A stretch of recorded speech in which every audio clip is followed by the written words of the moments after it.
Hello, a very good evening everybody. Section 74 Indian contracts act का एक ऐसा section है जो काफ़ी एग्ज़ाम्स में आता है और काफ़ी बच्चे इससे रिलेटेड क्वेश्चन को गलत करके आते हैं। ठीक है, तो आज हम लोग सेक्शन 74 ही पढ़ेंगे। इसके पहले के सभी सेक्शंस हम लोग कवर कर चुके हैं। सेक्शन 74 बात करता है compensation for breach of contract where penalty is stipulated. ठीक है, इसकी बात करता है।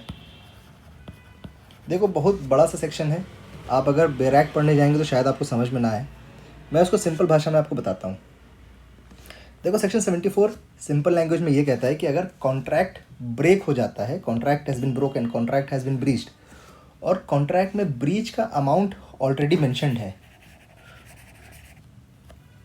ब्रीच का अमाउंट ऑलरेडी लिखा हुआ है, ऑलरेडी रिटन,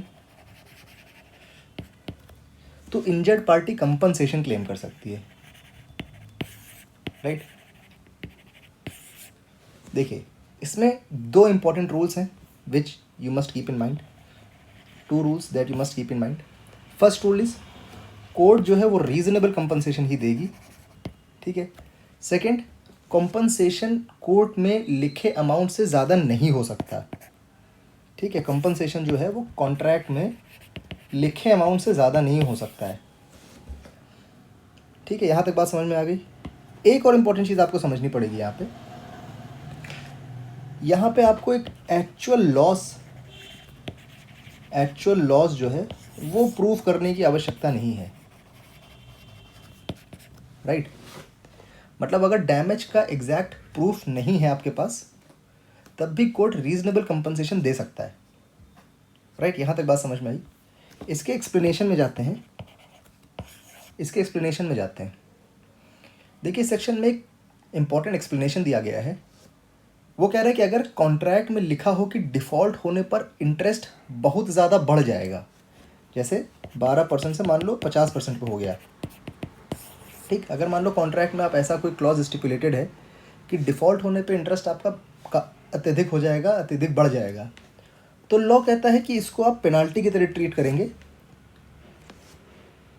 ठीक, अब पेनाल्टी की तरह ट्रीट करने का मतलब ये है कि कोर्ट जो भी अमाउंट बढ़ के आ रहा है उसको रिड्यूस कर सकती है और एक रीजनेबल कंपनसेशन पे उतर सकती है।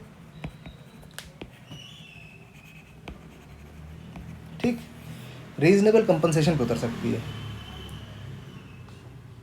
देखिए, कुछ एक्सेप्शंस है। आई होप यहाँ तक कुछ मेरी बात आपको समझ में आई होगी। कुछ एक्सेप्शंस हैं, यहाँ पे हम लोग ये पढ़ते हैं। एक्सेप्शन क्या है? देखिए, अगर किसी पर्सन ने बेल बॉन्ड, रिकॉग्निजेंस, अभी क्या होता है मैं आपको बताऊंगा, रिकॉग्निजेंस या कोई पब्लिक ड्यूटी का जो बॉन्ड होता है, इन तीन को अगर आपने इन तीन का ब्रीच किया है तो आपको इसका पूरा अमाउंट पे करना पड़ेगा। यहाँ कोर्ट आपका कंपनसेशन रिड्यूस नहीं करती है। अब देखो, रिकॉग्निजेंस क्या होता है? बेल बॉन्ड पता है, पब्लिक ड्यूटी बॉन्ड पता है। रिकॉग्निजेंस ये होता है, आप कोर्ट को एक प्रॉमिस देते हो कि मैं इतना रुपये जमा कर दूंगा अगर फलाना चीज़ हो गई। ठीक है, अब एग्जाम्पल के तौर पे समझते हैं। ठीक है, एग्जाम्पल समझते हैं। बे विद मी, थोड़ी सी लंबी वीडियो है, लेकिन आप अगर इसको समझ गए तो काफ़ी ईजी हो जाएगा आपको। देखो, कोर्ट में अपीयर होने के लिए बॉन्ड दिया और अपीयर आप नहीं हुए, तो यहाँ पे जितनी पेनल्टी स्टिपुलेटेड है आपके एब्सेंस के लिए आपको पूरा देना पड़ेगा। ठीक है, देखिए कि यहाँ पे इंपॉर्टेंट क्लैरिफिकेशन दिया है। एक इंपॉर्टेंट क्लैरिफिकेशन भी दिया है, उसको भी समझते हैं हम लोग। वो क्या कहता है? अगर कोई पर्सन गवर्नमेंट के साथ कॉन्ट्रैक्ट कर रहा है, टेंडर वगैरह, तो इसका मतलब ये नहीं है कि वो ऑटोमेटिकली पब्लिक ड्यूटी परफॉर्म कर रहा है। ठीक है, जो यहाँ पे कंपनसेशन रिड्यूस ना करने का जो एक बाउंडेशन था पब्लिक ड्यूटी बॉन्ड में, वो तब अप्लाई नहीं होगा अगर आप गवर्नमेंट के साथ बॉन्ड कर रहे हैं, गवर्नमेंट के साथ कॉन्ट्रैक्ट कर रहे हैं। राइट। देखो, इसके कुछ इलस्ट्रेशंस हैं, हम लोग समझते हैं। I will try to cover each and every illustration here. ठीक है, इलस्ट्रेशन क्या कह रहा है? देखो, ए बी से प्रॉमिस कर रहा है।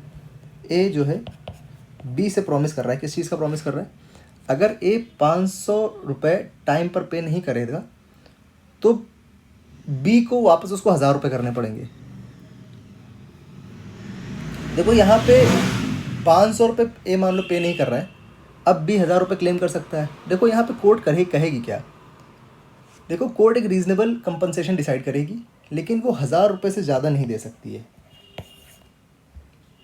ठीक, ये है पहला इलस्ट्रेशन, और यही हम लोग ने पढ़ा था कि जितना कंपनसेशन स्टिपुलेटेड है उससे ज़्यादा कोर्ट नहीं देगा। इलस्ट्रेशन बी क्या कहता है, देखो इलस्ट्रेशन बी कहता है ए और बी कॉन्ट्रैक्ट करते हैं। ए एग्री करता है कि अगर वो कैलकाटा में सर्जन प्रैक्टिस करेगा तो बी उससे 5000 रुपये देगा। ठीक है, ए और बी कॉन्ट्रैक्ट कर रहे हैं, कह रहा है कि ए एग्री करता है कि वो कैलकाटा में डॉक्टरी प्रैक्टिस करेगा, ठीक है, डॉक्टर बन जाएगा, तो बी उसको 5000 रुपये देगा। ठीक है, 5000। ए फिर भी कैलकाटा में प्रैक्टिस कर रहा है, ठीक है, तो अब बी जो है वो कहेगा कि हाँ भाई पैसा हम तुम्हें देंगे, ठीक है, लेकिन यहाँ पे 500 रुपये से ज़्यादा 5000 रुपये से ज़्यादा वो क्लेम नहीं कर पाएगा। ठीक है, क्योंकि जो कंडीशन स्टिपुलेटेड थी वो पूरी कर रहा है तो इसलिए पैसा मांग रहा है वो। ठीक है, इलस्ट्रेशन सी पे आ गए हम लोग। देखो ए कोर्ट में अपीयर होने के लिए 500 रुपये का रिकॉग्निजेंस बॉन्ड देता है, लेकिन कोर्ट में अपीयर नहीं होता है। ठीक है, देखो ये एक एक्सेप्शन का केस था, क्योंकि यहाँ पर रिकॉग्निजेंस बॉन्ड की बात हो रही है, जो कि मैंने आपको बताया क्या होता है। अब 500 रुपये का बॉन्ड था, आप अपीयर नहीं हुए, तो यहाँ पे कोर्ट देखिए 500 रुपये की कीमत नहीं हटा सकता है, वो 500 रुपये में ही, क्योंकि एक एक्सेप्शन में आता है। देखो इलस्ट्रेशन डी क्या कहता है, इलस्ट्रेशन डी क्या कहता है कि ए बी से 1000 रुपये लोन ले रहा है, इंटरेस्ट रेट 12% है। देखो क्लॉज ये है, अगर डिफ़ॉल्ट हुआ तो इंटरेस्ट तुम्हारा 75% हो जाएगा। देखो कोर्ट यहाँ क्या करेगी, ये अभी हम लोग ने अभी पढ़ा, तो यहाँ देखेंगे कोर्ट क्या करेगी। देखो कोर्ट कहेगी ये पेनाल्टी क्लॉज है, आप इतना बढ़ा दे रहे हो तो ये एक पेनाल्टी क्लॉज है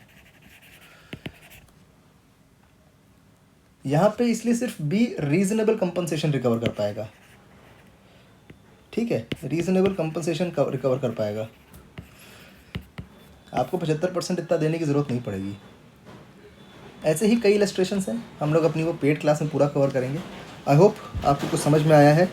thank you for watching and have a great day.